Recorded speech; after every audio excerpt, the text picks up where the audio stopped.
Сәлем құрметті көрермендер.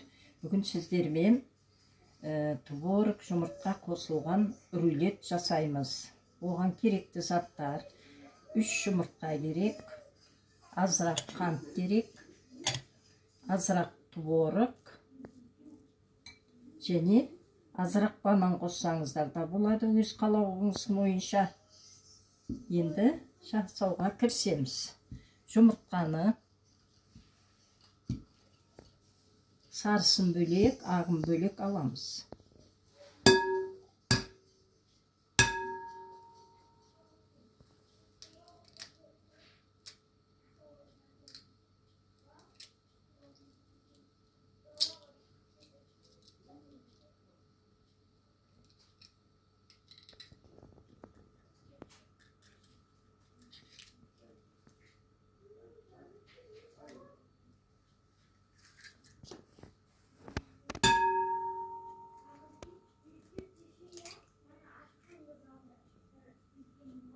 Ama енді қалауыңыз бойынша 2 қасық қоссаңыздар да болады, 3 қасық қоссаңыз да болады.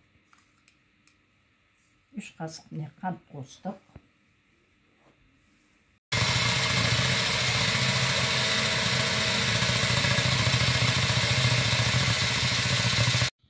Перман қағазымызды осылайша салып алдық табаға. Енді оның үстіне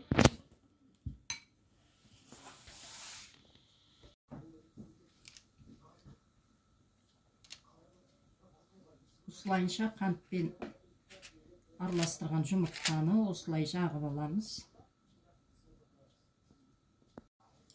Жұмыртқа мен қантты осылайша көпіршік жасап алдық.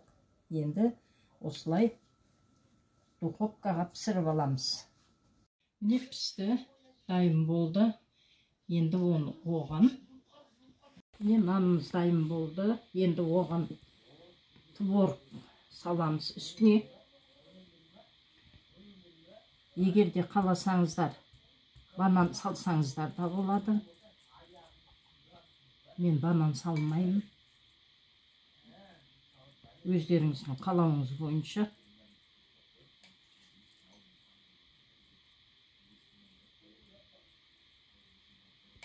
Осылай салып алдық творогты. Енді рулет жасаймыз.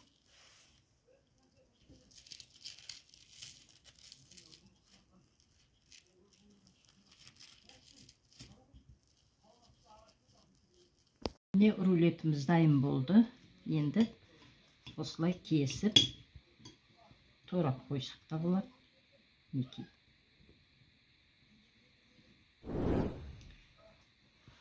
Егер де видеомыз сіздерге ұнаған болса, лайк басып, комментарий жазып, подписаться етуді ұмытпаңыздар. Сіздер де осылай жасап көріңіздер. Ас болсын.